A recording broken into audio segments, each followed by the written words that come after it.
Masaka District erina emyalo egiwerako okuli Marembo, Dimo, Namirembe n'emirala naye ng'ebyalo ebivudde mu mbeera kuliko Marembo, Kyamuzinga, Kitunga n'ebirala nga bazze nga beemulugunya engeri gye bakwatibwamu ku nnyanja. Naffe tuvube tusobola naffe tubanga tukola.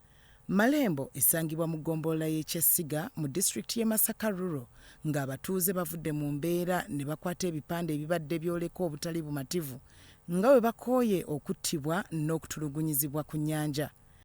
Agajja wa mukyasi kitegeeza Masa ya muwawoda kubanga ffe tumanyi Masa yalwanyisa envuba enki ate yavuba. Bano bagamba nti baafuna omugagga ategerekeseeko nga Kayuki naye nga bagamba yava ku mulirwana e Tanzania n'atandika okwekobaana n'abamu ku magye okuvuba obwennyanja obuto kyokka ate ne bagoba bannayuganda nga kati ekisinza okubajja enviri ku mutwe kwe kutandika okulaba emirambo egigoba ewaabwe buli lunaku. Nawe tulya Kayiki adde ewaabwe Tanzania, tumukoye Kayiki agende ku nnyanja y'e Tanzania ewaabwe. Abaana baffe tebasoma, tetuyinaamu kalembereza n'akamu. Abantu bwe batuukira okwekolamu omulimu okukwata ebintu bino, tusaba bino bwe baba baabigaana n'abo baasindika nti bayambe ku nvuba embi nabo babibagaane. Wabula nga tebanneekalakaasa basoose kuva mu mbeera ne balumba abakozi b'omugagga ku mazzi ne batandika okulwanagana era gye biggweredde nga bawambye obutimba bw'omugagga bwe bagamba nti bwe bumu ku obwo bwe baabagaana kyokka ate omugagga Kayuki ye bw'akozesa. Ole yajja wano twakafiira abantu basatu mu wiiki egi naye ate baatugamba mu kukola bino ffe tubireke. Anyiza abataka ngaffe ne twakumamu omulimu ne tugenda ne tugakwata era gaagano kino n'eryato liiryo.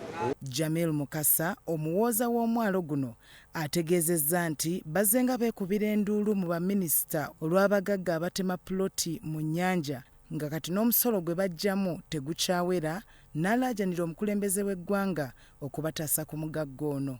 Bamenya amayumba emmere bagisima ne bagitwala ey'abatuuze naye nga mukulu Kayikira nga yaleeta gurupu eyo ekola bino byonna betuliko yatugamba ayina abanene twagala tumanye omunene oyo ayina ekyapa ekisalako poloti ku nnyanja ate ng'agobako banaku. Abakulembeze ab'enjawulo boogedde ku mbeera eno.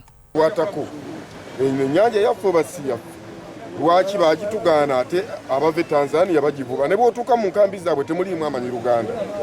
Okusolooza empooza nga ntaayiza empooza eri obutabo bwange buyina bwobuno naye era amagye gankwata mukama wange Tesi kyamani w'NRM ye yannyamba ne babuuza nti musajja asolooza ssente nze sivubangako. John Baptist Lwasa Tesi ssentebe wa NRM w'eggombolola ya Kyesiga ne Bale Mudasiru sipiika w'eggombolola beerayiridde okufaafaagana n'abo abagezaako okutaataaganya abatuuze. Basobole okulabika nga wabaawo obwenkanya gavumenti ereme kuvumaganyizibwa. Ne mukwata ebitimba bya mukulu Kayiki mwebale nnyo muli mu nvuba mbi bwe kuba kulwanyisa nvuba mbi bagirwanyise yonna ffenna tuve mu nnyanja bwe kuba kola Kayiki akole nga nabano bakola ki y'abantu bano twabagamba nga balipootinga ku Kayiki ne tubagamba beekuumire ennyanja Kayiki bw'aba bayisa bubi bakwate ebintu byera bakikoze. Amyuka omubaka wa pulezidenti wa disitulikiti y'e Masaka Rural Kambugu Robert abasabye okubeera abakakkamu era n'abasuubiza ensonga zaabwe zonna bagenda kutuula bazikoleko. Omu ayina eddembe lye muyina nti mwebaka otulo mukola emirimu gyammwe kati ataataaganya eddembe pulezidenti lye yabawa gwe tugenda okulwanagana naye oyo Kayiki gwe muŋŋambye abo bakomanda be muŋŋambye si bwe kiri kubanga tosobola kumalako munnayuganda bw'oba ogambe nti bonna tebavuba bonna tebakola ki. Byamukisa Ronald, Salt TV, Omunnyo.